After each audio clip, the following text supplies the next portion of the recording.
If you can bring some creativity, if you want to bring some creativity, let me just put it that way, because some people might not want to, it can be a really fun process to kind of see it all come together. And your clients love it. Like that, like they just are blown away by the time and care you put into a video like this. Building a successful real estate career requires you to adapt, pivot, and constantly master new skills. We're Katie and Daniel Steinfeld. We've built our own innovative brokerage, and in this podcast, we've assembled actionable tips and strategies that you can implement to take your business to its maximum potential. It's time to level up. Level up.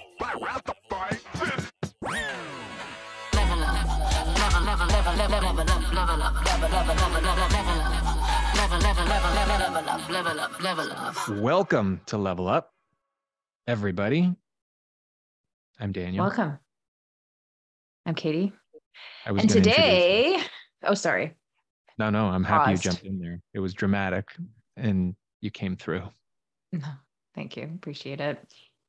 All right. So today we are talking all about lifestyle videos, and something that I know maybe few people might be wondering how to do.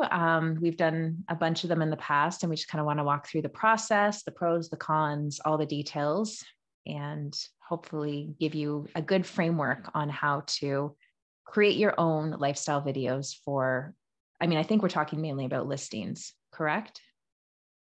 I can't imagine you'd be doing, I guess we could talk a bit about some ideas for doing lifestyle videos for buyers. That's kind of a cool idea that I've never really thought about. Well, I was thinking more like neighborhoody type videos, but those would be more showing people around a neighborhood and that kind of thing. Maybe. Well, if you're a community farmer, or if you've got a niche market, were you thinking when I said community farmer, you had like a picture of somebody with a straw hat? Okay. You know what I mean. Overalls. Yeah. And overalls. Before I get into that, though, I'm putting it out there because this morning the candidates were announced for the RICO election. And if you are in Ontario, I'm just saying, my esteemed co-host and partner on this is attempting to return for a second 3-year term on RICO. So if you are part of the voting public, you'd be a fool not to put some support behind the K dot over here. If you're in Central Ontario. That's true. You'd be a fool to vote for her if you lived in Texas. So, although I'm sure she'd appreciate your support, but I won't go into too much embarrassing stuff, but you can be sure that for the next 4 weeks, I'm going to be opening up every episode with a reminder that voting starts March 6th. Thank you. And you better have your clicking fingers ready. And make sure to scroll down. Get your skis shined up, grab a stick of juicy fruit and vote for me. Because that election's going to move you. Why, thank you. Thank you, my esteemed co-host. You've just disappeared for a second. That was weird. I know. Okay. I just realized that I look like Casper the Friendly Ghost on my screen, so I need to change the lighting here a little bit. We're not in our normal place. We're doing these virtual backgrounds, but because of the time getting away from us this week, we're in a new makeshift studio set where AKA our house. AKA this computer is now on a poker table where I am in a bit of a dungeony basement. But that's okay. So let's at first talk about the definition or our interpretation of a lifestyle video, because I know I started off with that, and sometimes I tend to dive right into topics without actually giving any context or explaining what a lifestyle video is. So why don't you enlighten us? That is kind of your thing. It is my thing. I'm trying to get better. I am trying to get better at that. You know what, though? We're going to interpret that as you just believe that our entire listening audience has the degree of sophistication and knowledge about every subject that you already have.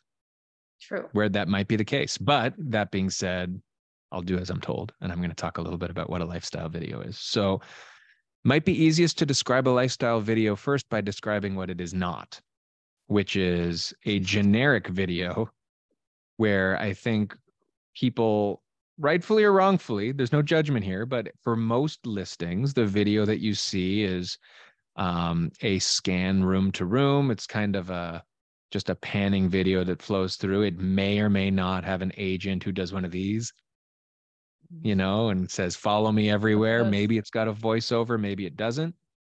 Again, that works. It works, and that's why people do it a lot. However, a lifestyle video takes a bit more of a creative flair to it. It's got a little bit more time involved in conceptualizing what it is, and it's focused on, as the name would suggest, painting a picture of what it's like to be the eventual owner of the property you're trying to sell, AKA the lifestyle. So we're going to talk about different ideas. We can talk a bit about a couple that we've done in the past. But the idea is it's more of a story. The lifestyle video takes someone through, and I'm going to say strategically, because I do think it's strategically, but strategically sprinkles in the home as the main character of the story. But you're following an actual plot of something that might take you through a day. It might take you through a certain situation. But the idea is it's showing people how this particular property is used from all different angles over the course of a particular type of lifestyle. And is that sufficient in what it is? I can't tell if you think I'm rambling or if I didn't down, cover. Right, and left. Yes, no, it's very thorough. Thank you for that. I would expect no less. Great job. That is my niche, is talking more than I need to make sure people understand. No, it's good. You come from a place of wanting to explain things with people that have no idea, and I understand that. So you come from a place. It's true. Anyway. So yes. So now that we've covered that, yeah. Hit me. It's all you. I've talked enough. So yes. So it's a very unique video, and one that we've done, as we've said a few times before, a bunch of times actually. We have a lot of fun with them, but I think it's important to recognize the work that goes on behind the scenes to make the lifestyle video, first of all, run as smoothly as possible when you're finally at that stage of making the video, but also to make it look the way you want. And so there's some certain steps that we want to talk about to take in order to do that. So I think, first and foremost is the whole concept of how you want the video to flow. And I'd say that it's not going to be for every single listing that you have. I think definitely for us, when we come across a property where it seems like a good fit, it's a pretty obvious thing. Sometimes there's just properties that, maybe the creativity is just not there. Maybe it's just me. I don't know. But sometimes if you think, there could be more told within a video, a lifestyle video could be a great option to consider to get more eyeballs on the property. Yeah, I think a big part of it is, especially if you see the property fitting a certain niche market, it allows you to tell that story really clearly, right? So if 100%. It's very clearly a family home in a good neighborhood, you can tell that story, gear it towards the family or members of a family or that sort of idea as what the story centers around, in such a way as to show how this is a fit for them. And the caution for all of these is, when you're telling a story, you're not going to be able to cover the same way. You don't want to go to every client and every type of person when they're not in your wheelhouse of what you're focused on. You're not going to be able to cover investors, families, downsizers, upsizers, and everything in between with a lifestyle video, because this isn't telling 4 different stories, although it could be. I shouldn't say that. You could have it's hard though. And it's hard to follow, I think, for people. Yeah. You want it to connect with the right audience that is ideally suited for the home. Right. And so when you are building this concept, to me, at least, the concept is built around who it is you're trying to target with the plot. So why don't we give a few examples, just to give, I know you said families, that's a pretty helpful big one that I'd say a lot of us are probably selling homes that are well suited for families. We've done a condo, like a really sexy condo, and trying to appeal. And actually, when we were thinking of doing a lifestyle video for this particular condo, this was like a 2-story penthouse, downtown Toronto, beautiful, customs. So like the best condo we've ever sold. But we were looking to I don't know if you remember this, at least in my mind, I was thinking of two different directions for this video at the time. So it was either like, you know, the sexy people in the condo having like a get together or a party, like with drinks and that could have food gone in and all so that many kind of different stuff. directions. The sexy people in the condo getting People. into. Yeah, no, but like, yeah, it was all about appealing to this, you know, either singles or young couples that just want like, or even like young professionals that just want a place that they can show off and really appeal to people. So there was that angle. But I also remember, because there was a dog park nearby, there was a lot of people in the area with dogs, very family friendly, taking it more from a dog's perspective and guiding people through the home that way. Ultimately, we decided to go the sexy route, and I think that worked out for the best. Yeah. And that being said, the dog idea, it will forever be a great idea for anybody who's listening. If a place serves, like, if you have that idea, like sort of looking at a place through the eyes of a dog, and we'll give you another idea of something we did that was similar also after. But yeah, no, in that particular situation, it was an upscale condo, upscale building, upscale finishes, upscale price. Yeah. And so in knowing that, we could immediately eliminate at least a certain segment of the market, right? And so whatever the message was going to be, even if it was through the eyes of a dog, it was going to be bougie in some way, right? It was going to be a bougie dog. It was going to be, yeah, it would have been a bougie dog wearing like a diamond encrusted collar or something. Yeah, like no, it wouldn't have matched up at the end of the day with the look and feel of that condo. I think for any other condo downtown Toronto could be a good fit, but yeah, assuming it's a dog-friendly condo. Sure. Yeah, but, wouldn't that be brutal? But yeah, so and you know what? Maybe allowed. in the show notes after this, we can share some of the links to these videos. But this particular video, was basically like, I would equate it to like a modern music video kind of thing. Like it had that feel where we literally hired models. And we set up a the stuff you see in reality TV type party for the models to have. Yeah. So it was beautiful, sexy people. There were shirts that came off, you know, there were the men. Well, one man was putting on a shirt. There was a well, it was okay. Sorry, there were shirts that went on. Sorry, I'm just trying to sell this for. Not that we need the views anymore, but like, ladies, this is worth the watch for sure. But it was, you know, the making drinks, partying, the view from the balcony, the getting ready in the humongous bathroom, all the things that somebody who we felt would be looking at this would want to picture themselves doing in such a condo. That was the lifestyle for this. And like you said, it worked, like to the point of this had been in that area, in that building. I want to say it was among, if not the highest priced, definitely per square foot. That had been there, and it went into multiples. Right. And it's sold to a famous buyer. And it's sold to a famous person. I will not disclose who it was, but it was a famous person. An award-winning famous person who is very household namey. And so we can't, although now that you're going to be able to look up the video, you know where a famous person lives. Oh, yikes. And then we're real to, okay. So I take it back. Well. There is no famous person. You'll never know where this famous person lives. I don't know if the famous person still lives there. I'm going to stop saying the words famous person. Stop. Yeah, exactly. Okay, let's move on. Okay. Let's move to a totally different angle though. But that was one thing. I want to take a step back, because this is going to be a little bit of idea sharing, but at the same time, unless we're going to go later into the actual process. Yeah. I think lifestyle. Yeah. Like lifestyle videos, you had mentioned the concept is the first thing.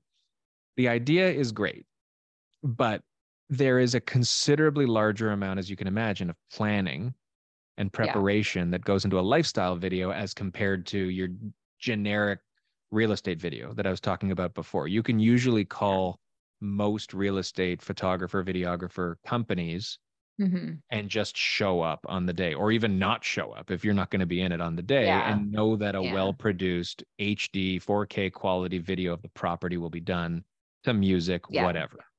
Well, When it's and a that's, lifestyle, yeah, go ahead. Well, that's a good point. And like, it's important to note that not all videographers are going to be able to do this for you. So you've got to either talk to the one you normally use if you really like them and talk about this idea. And so we've worked with videographers that do more so that type of like work. So, and they can, I mean, it can get pretty pricey depending on the amount of services that they offer you. But if you want to DIY it, which a lot of times we like to, because we like to do more of the work in terms of the scripting and the scenes and that, which we'll get into, sometimes you can walk it through with the photographer, the videographer that you like, and kind of make something make sense for both of you in terms of budget and all that. But budget is a big, big thing to keep in mind. For sure. And with that, a cautionary tale about who you use, because like you said, you can easily engage a videographer who will do the storyboarding and scripting and angles and everything that goes with that. And that will cost you more money. Yeah. And that is how we did our before. First video. First time we did it was the townhouse was the first one before the other one? Yeah, that was the first lifestyle. I mean, we had done videos with another producer we work with for our own agent videos, but for a property, that was the first one. Well, no, because we worked with the same person who did our video or agent videos for the sexy condo, but then we also had the condo townhouse downtown. Right. That's the one we hired for. Right. Like that was the first one we did. Wasn't that? No. Okay. That's what you're saying. Okay. We're talking so cryptically right now, but anyway. We are. Yeah.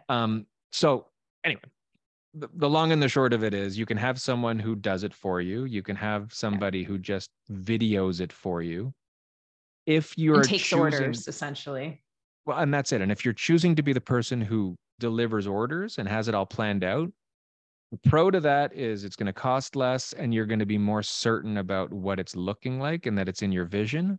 The con is potentially you're usually dealing with somebody who doesn't do this for like their normal business. If you call in your usual real estate videographer who doesn't do lifestyle videos, you're really going to have to micromanage them. And I can tell you, if you're a fun person and if you're doing lifestyle videos, you're usually creative, fun, good time. It's a more fun thing to do.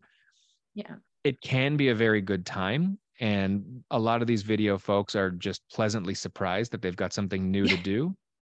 But you definitely need to be able to guide them clearly. And it might take more post-production when it gets delivered to you, when things weren't done exactly the way you had drawn it up in your head. So when you're hands-on, it's obviously going to take you more time and more effort. But it might cost you a bit less, and it might also end up more like what you had envisioned yourself. You also, sorry, go ahead. I think it's the type of person you are too. If you're the type that likes to micromanage and feels confident in giving the direction, then that might be a good route to go. But for those people that might need some help in establishing scenes and the flow and all that, I'd hire somebody that actually does this for a living and is used to it. And I think you still need to lean, unless you're really adept in video, you need to lean on a video person to go through some of that flow stuff, right? Because you could drop the best story and you could have a shot list and storyboards, you could get really detailed and still not understand the value of something as simple as taking the same shot from two different angles, or when one shot, how long is one scene to the next and how does it integrate or not with music or sound? So there's a lot of things that go into it beyond just what is happening. Yeah, totally. Yeah. So, okay. So beyond, like, you got the concept, you got your videographer. The next step is? Well, I mean, I think part of the concept in the videographer, are we skipping over the actual scripting and story of it? Is that the concept?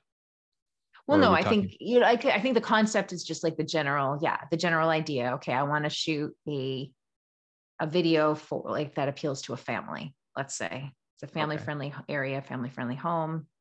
Okay. So when you then establish that, to me, the next step is you need to, however your version of walking the property is, you need to start using what you've got and establish exactly what you want to feature and how. Right. Right. Like there might be an overall concept. Like if the concept is through the eyes of a dog, or if the concept is sexy people in a condo, you've got the overall theme to it. But now you've got to look at all the moving parts and say, okay, how is all of that going to flow in a way that actually becomes a story? That the goal of this is, it's multifold, but it's to keep the viewer engaged, right? When there's a story that's flowing, people are going to watch the whole thing from beginning to end and take in all the details. And ultimately, when it's creative, people are going to share it. People are going to look at it again. And it's going to potentially, if you do a good job, it's going to reflect well on you as a realtor as well, who has creative ideas and things like that as well. With the ultimate goal still being bringing more eyeballs that are the right eyeballs to the property to sell the place. That's the ultimate goal, obviously. Yeah.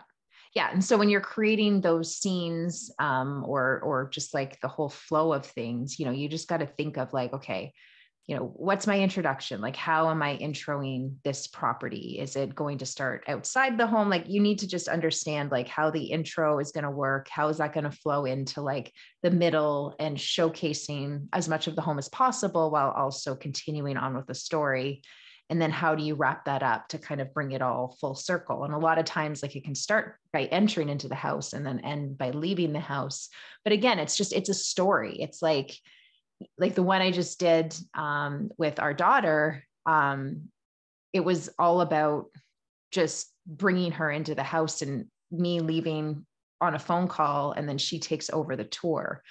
So, you know, it was almost like, it wasn't even like a lifestyle really. We were showcasing some of the neighborhood, like we were playing at the park before we went to the house.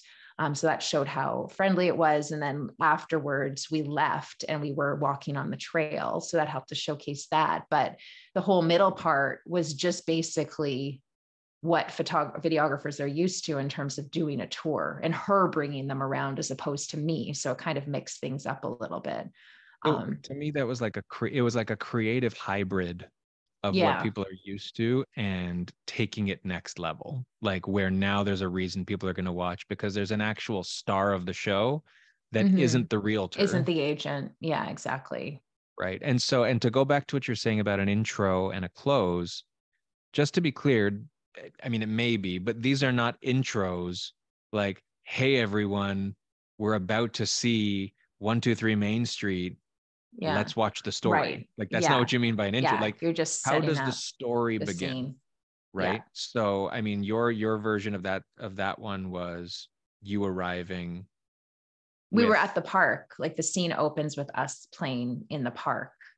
Right. And then you walked over. Me telling her, you know, we just have to take some photos. The photographer is going to be here any minute. Let's head over to the house, showing how much of a quick walk it was to the house from the park.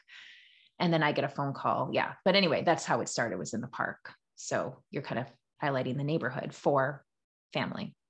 Right. So there was that, and that one started in the park. The one in the condo started because it was a party get together of the beautiful, sexy folk. It started with one of those beautiful, sexy folks walking into the building, arriving at the party, basically. Yeah. Another one that we've done, I don't know which, like, there's the Home Alone one. Home Alone one was good. Yeah. Like that's probably the most lifestyle. I mean, well, that we've done different types, but that particular one, it was to the theme of Home Alone in a different way. Where it was around Christmas time as well. And it was around Christmas. So it had the music, it had the logos and all that, but it started zooming into the bedroom window of the building as you see a vehicle leaving the house. So it was very kind of important to note that somebody had just left, and you see, she was at the time, what, like 3 years old? Yeah. I think she was like 3. I think she was 3. Yeah. A 3-year-old kid in a crib who gets up and goes downstairs. So gets out of her big kids room, starts with kind of featuring the fact that there's, you know, bedrooms for kids, walks down to the big kitchen and is looking in the different rooms. So starts seeing different rooms, and her parents aren't there because her parents left her at home, just like Home Alone. And rather than freaking out, it becomes a comedic play. There's no robbers coming, but it becomes this 3-year-old kid living it up in this house and showing off all of the amazing features, spilling the cereal, all Yeah. that stuff. But then, like you said, also going outside, going to the subway station to catch a bus. In theory, we didn't actually put her on a bus, but showing how close that was, the park that's nearby. And it featured every inch of the house through the eyes of a 3-year-old, but at the same time allowed you to see how good this is for a family, how safe the neighborhood is, all the different features that a 3-year-old is using, yada, yada, yada. So yeah. And I think to most people, if you've never done a lifestyle video before, this may sound really complicated because we're going through the different scenes, but in all honesty, it really comes together quite quickly once you have that concept and once you know what are the areas you want to feature, both inside and outside of the house. Once you have that understanding, it's easy-ish in my mind to create scenes around that. Easy-ish. I mean, you don't want to, I know sometimes it's hard for people to imagine that kind of stuff. And that's why there's people that do this professionally that can help you out. So don't feel like you have to do this on your own. But if you can bring some creativity, if you want to bring some creativity, let me just put it that way, because some people might not want to, it can be a really fun process to kind of see it all come together. And your clients love it. They just are blown away by the time and care you put into a video like this. So, and they're happy to share it, obviously, and it gets more likes, it gets more comments and engagement. So from an overall perspective, I know I'm kind of summarizing before we want to summarize, but yeah, it's just, it's not as difficult as you might think it is. Let's just put it that way. It's not, and it's way more fun, but it's engaging your time a lot more, and it requires considerably more lead time as well. So there's certain situations where you may not be able to do it as much as you think it's a good idea, right? If you're up against it and you've got a week, you need to, if you've got 5 days to listing, it's very unlikely. You're not going to be able to put one of these together professionally. You might be able to piece it together with, something you do on your own, but this takes from beginning to end a decent amount of time and effort to do it the right way, right? Yeah. And there is a real spectrum of, full-blown lifestyle video, professionally everything, to something that just takes a step or two away from the generic real estate video, right? Like there's a lot in between. The ones we've done, you gave the example of, there was still a lot involved in like the kind of hybrid one that you did, right? There was a ton involved in the first one we did where we engaged models. The models. Oh, the company. That. Yeah. And then when there was a company that actually wrote a script for us and built a concept. Interestingly, I think that one took the longest to. It took the longest because we put it in someone else's court. Yeah. And which is fine. It's just we were using our client's kid, which was so funny. Remember that's the other thing is resources are really important because that's another. The property is there. The property is what it is. You know what you're dealing with, but who's going to be in this? Who's the star of the show? We've used 2 of our kids. We've used clients' kids. We've hired models. We've been in all of them. One of us has been in all of them at least. I wasn't in the Home Alone one. No, we weren't. You weren't in the Home. No, that's true. Yeah, I guess. Yeah, it was just our daughter was in it. We just exploited a 3-year-old for that. Star of the show. Yeah. But you need to have all these things lined up. Do you need props? Do you need a certain block of time put aside where the house is going to be empty? Lighting, or you can't start this at 4:00 in the evening when we're in, winter and it gets dark in an hour. You've got to give yourself plenty of time to get this figured out. Yeah. Well, and that's also why even the, that models thing needed to be done at night. It needed to feature the nighttime views, the special lighting, all these different things. And so you've got to be aware of all the moving parts. You should be able to lean on professionals to help ask you some of these questions. But if you're taking the lead on a lot of this, identify any and all potential risks and prepare for them. Right? Especially if you're bringing in someone to do this for you, you've got a finite amount of time that they're there to film. Yeah. You might have a finite amount of time that they have to edit afterwards. So just be aware of what your constraints are and plan within those. Yeah. Yeah. And if you're involving kids, like obviously be aware that there's only a certain limit that they have in terms of patience and all that kind of stuff. So trying to make it as fun as possible, number one, is always great. Snacks or fun stuff that they could be looking forward to. Like I remember with the Home Alone one, like there was a shot of her watching Netflix and eating a big bowl of popcorn. Like what kid doesn't love to do that? And if she's being filmed for it, then perfect. Yeah. So things like that with kids, it can be a bit of a challenge. So just being as prepared as possible for all of the different elements that could come your way. It does make things more fun and we're trying to sell a house, which however you're framing it, it's going to be in a positive light, right? Like you're not selling a lifestyle video that this is a scary dump of a home and nobody's going to want to live here. So normally whoever's in it is having a good time. So when we did, whether it was with our daughter, whether it was with the models, like they were having sushi and drinking, they were having an actual party. Like we threw them a party that they were getting paid for. It wasn't acting. It was just having a good time and basically asking each other, can you believe we're doing this and getting paid to just have a good time? That was that. The other lifestyle video we did was all centered around making a Caesar, the drink. It was about how close the supermarket is, getting the ingredients, preparing it in the great kitchen, going to the rooftop patio with friends. All the friends came over and everybody's just drinking on the roof. And that was real. Right? Like it was just, and that one was an example of, I said before, you usually want to focus on one segment of people. And the clear segment that one was a young family, either a couple thinking about having kids, a couple who have one or two young kids, because it was a stacked town built for that. And so there was a kid in it at the park during the day, but then the kid gets put to bed and the friends come over, and it showed how the place was open and allows you to still host friends and have a good time and live that young downtown lifestyle with a kid, with a dog, all those things. Paint the picture of what the perfect world for this particular property will look like and build your story around that.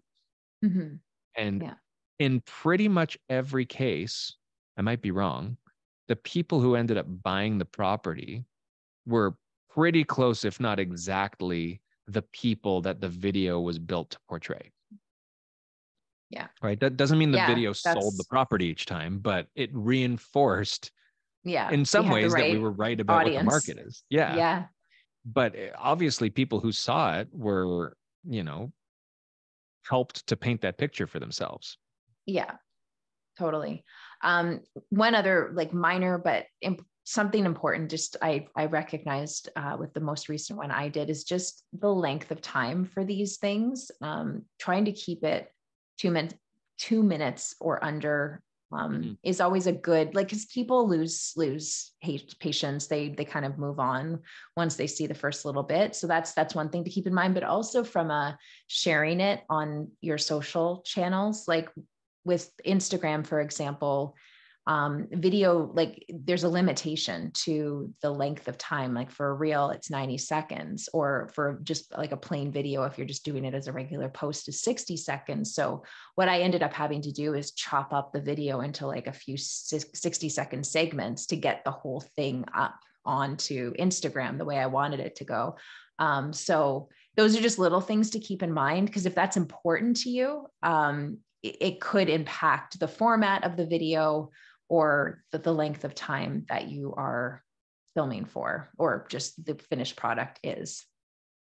And sometimes we get drunk on our own thoughts of what creative things are that people will want to watch for 3 or 4 or 5 minutes. And shorter is always better. Fast hitting, quick scenes. You've got a lot in theory to highlight. Like, understand the space you're working with, right? If you're doing a lifestyle video for an 8,000 square foot estate home, it might be a little bit of a longer video. That's understandable, right? But if it's like a 750 square foot condo that you want to just feature being a cool place to be, you don't need 3 minutes to do that. And it'll be more effective if you're just fast hitting. The pace of the video also ties in to the audience you're trying to reach, right? And so again, the video can go in any which way. I mean, there's a video, I wouldn't call it a lifestyle video. I did the video where I made up a song, and the whole video was singing about the house. I don't think that's really a lifestyle video though. That was just a dope. It's a creative way to. It's a different, yeah. I mean, that's a different home. topic. That's just me pumping my own tires about something that's not relevant now. So, but the same thing happened. I had to break up the song into 3 or 4 videos because of the length of it, right? Well, and it's something you don't think about until you get the finished product. You're like, oh my God, I'm so excited to share this. And then it's like, oh crap, Instagram will only limit me to this. I mean, Facebook and YouTube is better places to put the video, even LinkedIn. But when it comes to, even TikTok has extended the length of their video. So it's only Instagram, but Instagram is such a big part of my own business that it really kills me when I have to chop things up and make it not as useful as I once thought it might be or work out. So yeah, it's a great process. I definitely recommend considering it for those properties that stand out as an opportunity for a lifestyle video. And also just keeping in mind your budget, right? Like this can be a large cost. So if you're already spending a lot of money on staging and photography and what have you, does it make sense for the budget that you have for this particular home? It is, though, potentially some version of evergreen content for you, even though it focuses on one property. Yeah. And we did talk before about the ability to do something like this for a neighborhood as well. If you want to make a lifestyle video around a neighborhood, that's a great piece of your own marketing strategy that'll last for a while and might be worth putting in some more dollars. And to put it into perspective, I mean, there's no retail price. There's no manufacturer's suggested retail price of a lifestyle video, but it could be anywhere from basically the price of a generic real estate video up to thousands and thousands of dollars for this. If it's, and that again, it doesn't take into consideration other people you're engaging in, resources and things other than the video itself you're paying for to make this happen. So just be aware in your planning of what your limitations are. And work within that, because this also isn't going to be the thing that totally blows your listing out of the water and sells it, right? It is a huge differentiator. That's why, I mean, we like doing it because of that, but also because it works, it's fun, and it's something that helps represent who we are as realtors as well. Like we like to do that sort of stuff and be creative and try to be a little bit different. But do it for the right reasons. Don't just throw money at it because you think this is the magic pill that's going to sell a property. Okay. Make it a very good marketing tool part of your marketing. Yeah. Perfect. All right. Well, hopefully that was helpful, guys. If you have any questions about the process, feel free to reach out to us at any point. And as Daniel said, we'll leave the links below for some of our favorite lifestyle videos we've done in the past to help give you some inspiration. All right. Well, as always, it's been real. It's been fun. Go out there, make some lifestyle videos, share them with us, share ideas, ask us for ideas. And that's all. Have a good weekend, everyone. Have fun. Grab a stick of juicy fruit. Bye.